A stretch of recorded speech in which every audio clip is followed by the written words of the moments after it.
గాంధీ యుగం. సో ఈ గాంధీ యుగంలో మనం డిస్కస్ చేయబోతున్నది ఏంటి అని అంటే గాంధీ గారు చేపట్టినటువంటి లేదా నిర్వహించినటువంటి ఉద్యమాలను గురించి డిస్కస్ చేద్దాం. సో మూమెంట్స్ అనేవి గాంధీ గారి ద్వారా నిర్వహించడం జరిగింది. మరి గాంధీ గారు నిర్వహించినటువంటి ఉద్యమాలు మూమెంట్స్ అనేవి మనకి ఇంపార్టెంట్.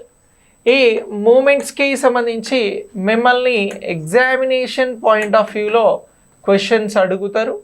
అలా అడిగితే మూమెంట్స్కి సంబంధించి ఆన్సర్ అనేది చేయాల్సి ఉంటుంది.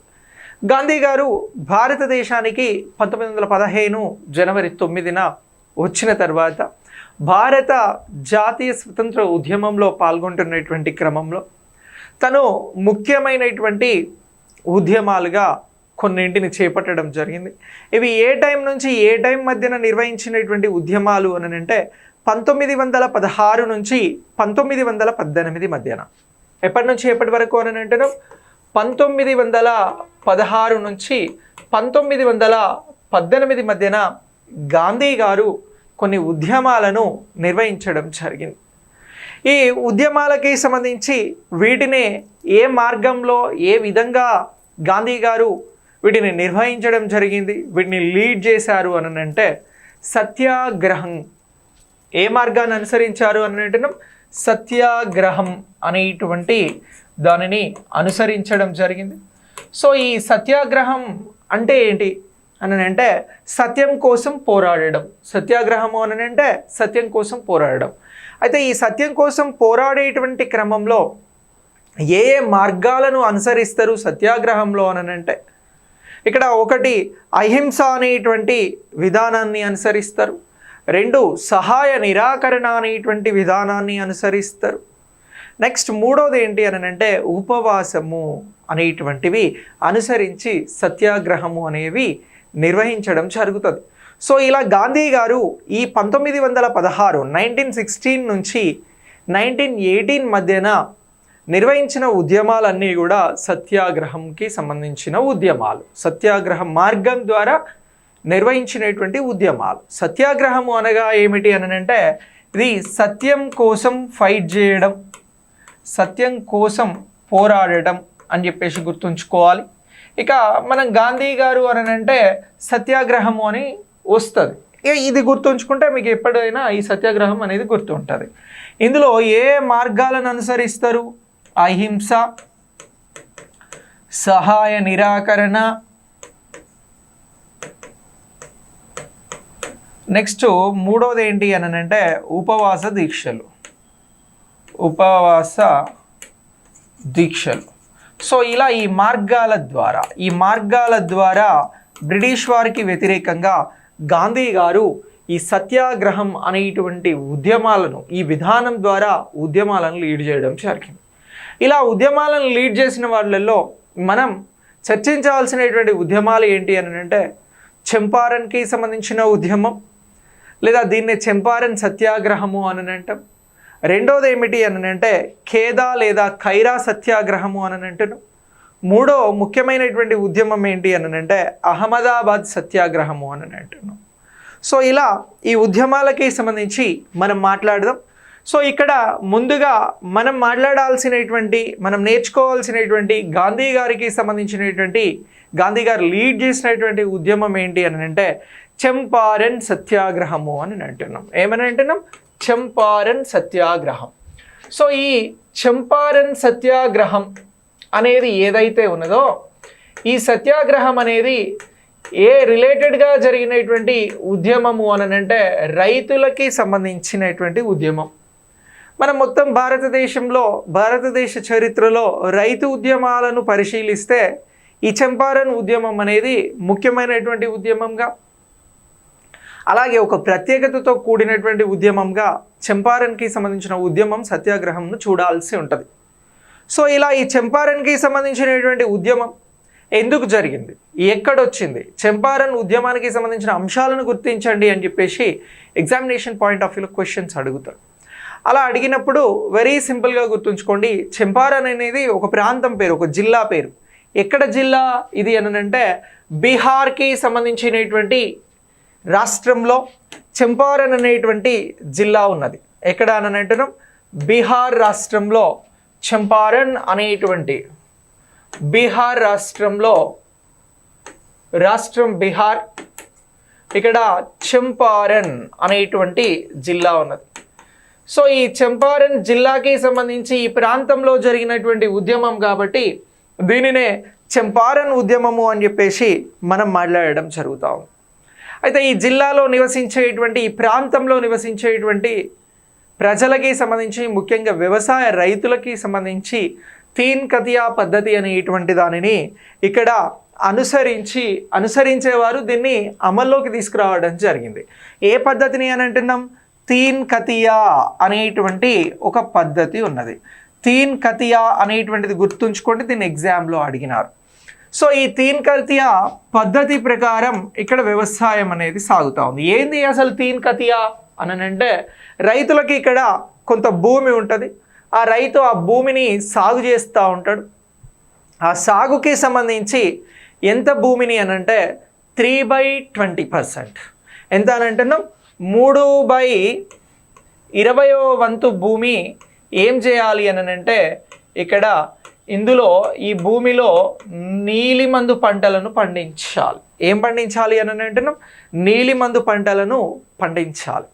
సో ఇలా ఈ నీలిమందు పంటలను పండించేందుకు, ఈ నీలిమందు పంటలను పండిస్తున్నందువలన రైతులు నష్టపోతూ ఉన్నారు. ఈ పంటలను పండించేందుకు 3/20% చొప్పున భూమి కేటాయించాలి అనేటువంటి ఓ గవర్నమెంట్కి సంబంధించి, ప్రభుత్వానికి సంబంధించినటువంటి ఒక పద్ధతి అమలవుతూ ఉంది. దీని ద్వారా రైతులు ఇక్కడ నష్టపోతూ ఉన్నారు. రైతులు నష్టపోవడానికి ఇంకొక కారణం కూడా ఉన్నది. రైతులు ఏ విధంగా ఎందుకు నష్టపోతున్నారు అని అంటే, ఇక్కడ షెరాబేషి అనేటువంటి లేదా తవాన్ అనేటువంటి పన్ను విధానం ఉండేది. ఏమని అంటున్నాం? షెరాబేషి లేదా దీనినే తవాన్ అనేటువంటి పద్ధతిన పన్నును వసూలు చేసేవారు. ఇదేంటి? ట్యాక్స్కి సంబంధించి పన్ను వసూలు అనేది జరిగేది. ఏంటి ఇక్కడ షెరాబేషి లేదా తవాన్ అని అంటే, షెరాబేషికి సంబంధించి ఇక్కడ శిస్తు అనేది, ట్యాక్స్ అనేది పెంచడం షెరాబేషి. ఇక తవాన్ అంటే ఏంటి? ఏకకాలంలో ఏదైతే పెంచినటువంటి శిస్తు ఉంటుందో, నష్టపరిహారం ఉంటుందో దాన్ని చెల్లించడము అనేది ఇక్కడ షెరాబేషి, తవాన్ అనేటువంటి పదాలకి సంబంధించినటువంటి అర్థం. సింపుల్గా చెప్పాలనంటే ట్యాక్స్. సో ఇలా ఈ పన్ను వసూలు అనేది ఇక్కడ ఉండేది. సో దీని ద్వారా రైతులు బాగా ఇబ్బంది పడుతూ ఉన్నారు. ఈ పన్నును అక్కడ ఉన్నటువంటి జమీందారులు వసూలు చేసేవారు. సో జమీందారులకి పంట పండిందా లేదా అనేది అలాంటివన్నీ పక్కన పెట్టి పన్ను వసూలు చేయడమే ప్రాథమిక లక్ష్యంగా ఉండేది. ట్యాక్స్ కలెక్షన్ అనేది ప్రైమరీ డ్యూటీ వాళ్ళకి. సో ఇలా రైతులు నష్టపోతున్నారు అని చెప్పేసి గాంధీజీ గారిని రాజ్ కుమార్ శుక్లా అనే అతను ఏం చేసినాడు అని అంటే, చంపారన్ నీలిమందు సాగు చేసేటువంటి రైతులకి సంబంధించిన స్థితిగతులు ఏవైతే ఉంటాయో వాటి విచారణ కోసం అని చెప్పేసి చంపారన్కి రావాలి అని అంటే చంపారన్ వెళ్ళి గాంధీ గారు ఉద్యమాన్ని చేపట్టడం జరిగింది.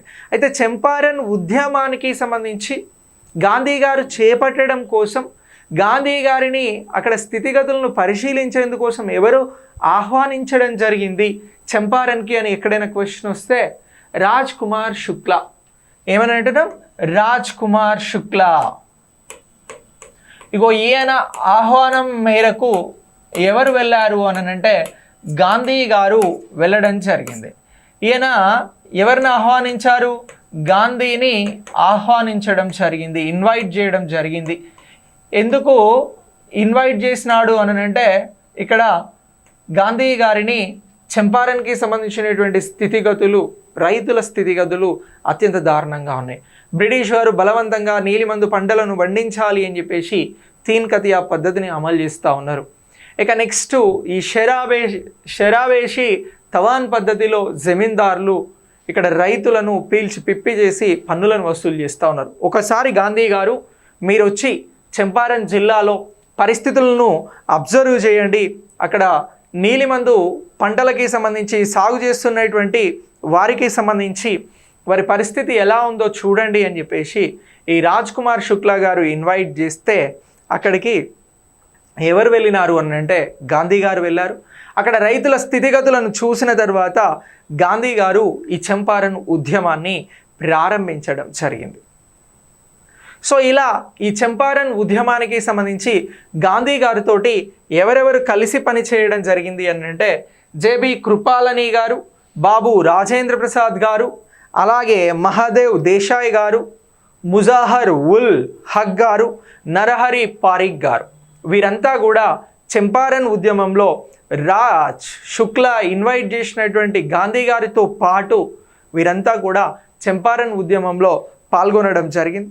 సో ఇలా ఈ చంపారన్ ఉద్యమానికి సంబంధించి ఈ గాంధీ గారు ఈ ఉద్యమాన్ని లీడ్ చేయడం జరిగింది. ఈ ఉద్యమానికి సంబంధించి ఏం జరిగింది అని అంటే 1917 ఏప్రిల్ 10 నుంచి ఉద్యమం మొదలై ఆ తరువాత మే 29 వరకు ఈ ఉద్యమం కొనసాగింది.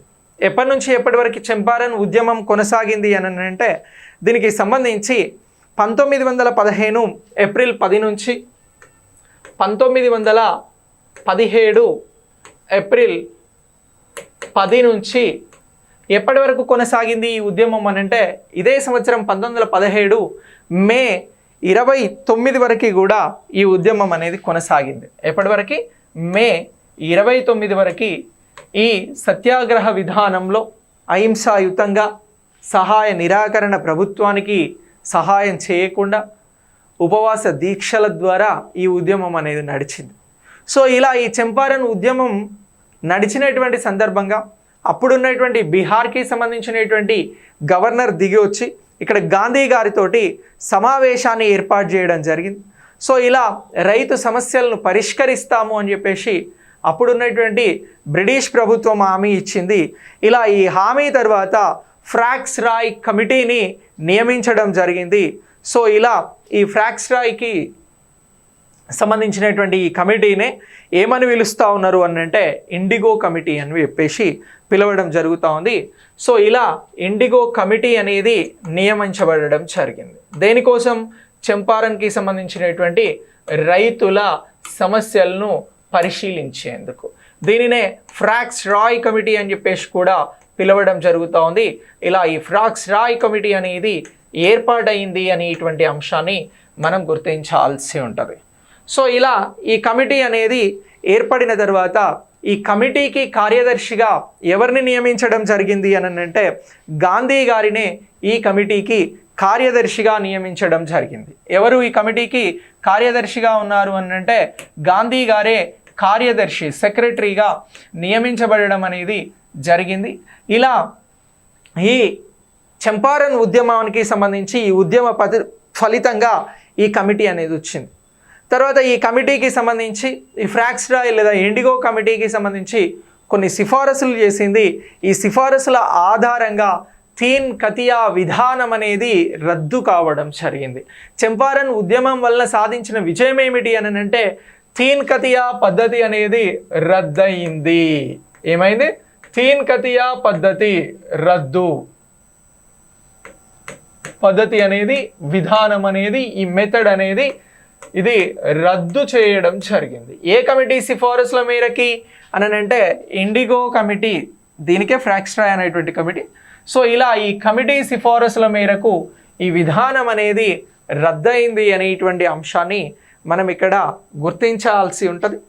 సో ఇలా ఈ కమిటీ ఏమని సిఫారసులు చేసింది? మరి తీన్ కతియా కమిటీ, తీన్ కతియా విధానం రద్దయింది. ఏ ఉద్యమంలో భాగము అని అంటే చంపారన్ ఉద్యమంలో భాగం. అయితే ఈ తీన్ కతియాకి సంబంధించినటువంటి విధానం రద్దు కావడానికి ముందు ఈ ఇండిగో కమిటీ ఇచ్చినటువంటి సిఫారసులు ఏమిటి గుర్తించండి అని అడుగుతారు. సో అలా స్టేట్మెంట్ లెవెల్లో మనకు కొన్ని అంశాలు కనబడతాయి. సో ఒకసారి మనం ఇండిగో కమిటీ సిఫారసులను గురించి మాట్లాడదాం. ఇండిగో కమిటీ సిఫారసులు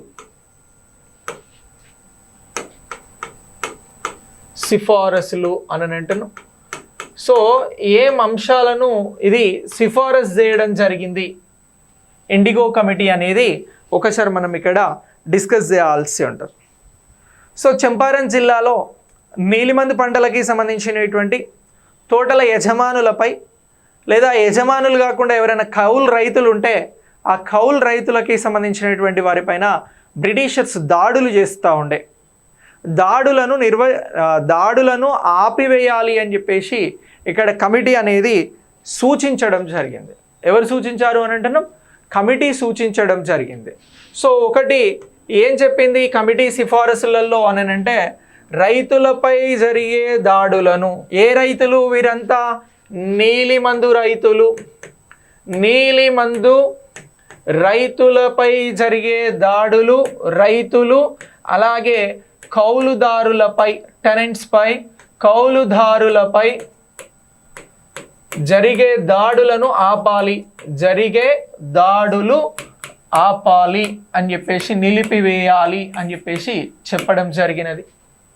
సో ఇక దీని తర్వాత మరొక అంశం ఏంటి అని అంటే, ఎలాంటి షరతులు లేకుండా రైతులకి సంబంధించి అలాగే కౌలుదారులకి సంబంధించి నీలిమందు పంటలను పండించే అవకాశం కల్పించాలి అని చెప్పారు. అంటే నువ్వు షరతు పెట్టి పంట పండించు నీలిమందు పంట అంటే కుదరదు. సో షరతులు లేకుండా ఏమని చెప్పారు? షరతులు లేకుండా, ఎలాంటి కండిషన్స్ లేకుండా నీలిమందు పంటలు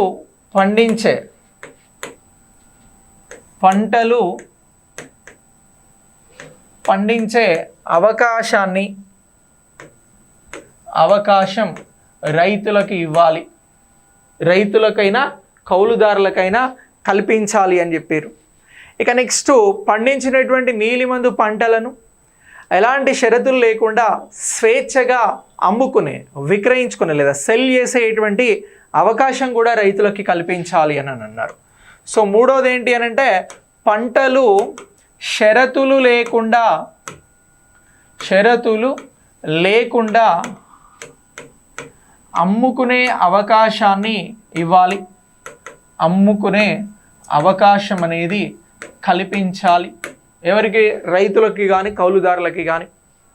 ఇక నెక్స్ట్, దీనితో పాటు ఇక్కడ ఎవరైతే రైతులు పండించినటువంటి నీలిమందు పంటలు ఉంటాయో యజమానుల నుంచి, కౌలుదారులకి ముఖ్యంగా యజమానుల నుంచి సరైన ధరను చెల్లించేటట్లు చట్టం చేయాలి.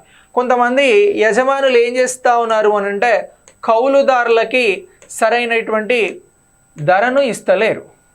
ఇప్పుడు కౌలుదారులకు సరైన ధరను ఇచ్చేందుకు, కౌలుదారులకు సరైన ధరలను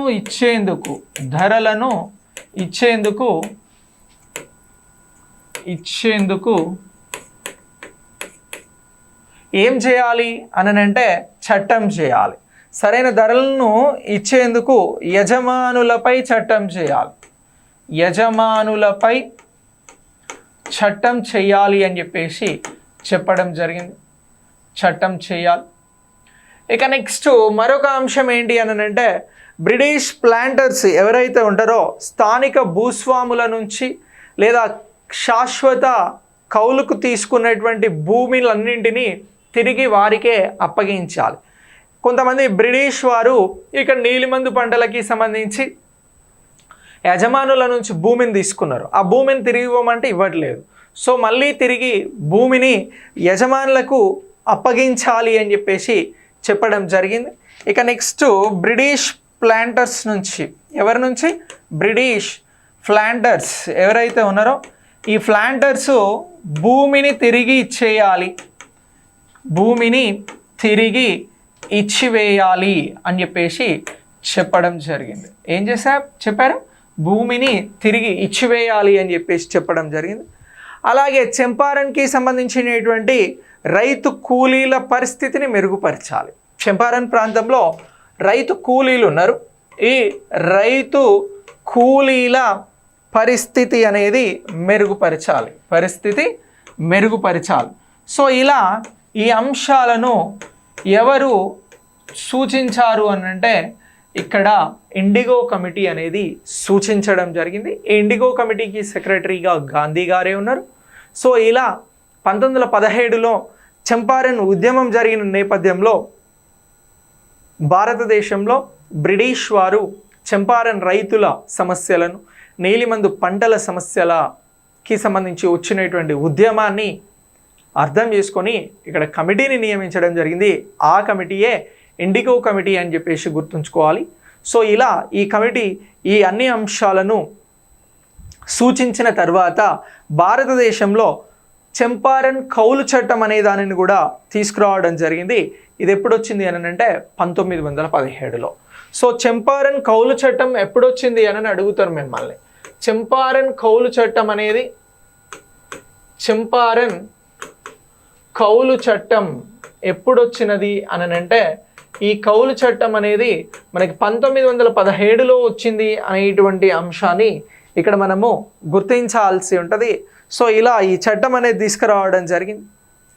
ఇలా చంపారన్ ఉద్యమానికి సంబంధించి ఈ అన్ని అంశాలు కూడా ముఖ్యమైనటువంటి అంశాలుగా గుర్తుంచుకోవాలి.